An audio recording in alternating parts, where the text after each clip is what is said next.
خداوند کی طرف سے آگ کے شعلوں کی صورت میں نازل ہونے والے 10 احکام۔ پہلا حکم، میرے حضور تو غیر معبودوں کو نہ ماننا۔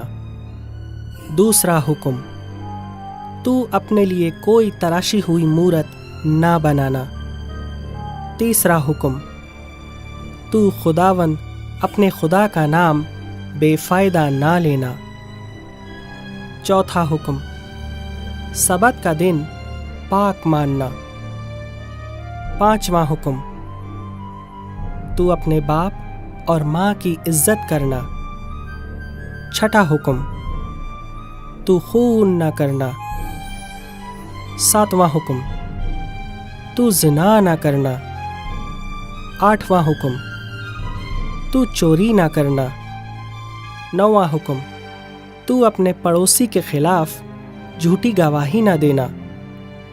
10واں حکم، تو اپنے پڑوسی کے گھر کا لالچ نہ کرنا۔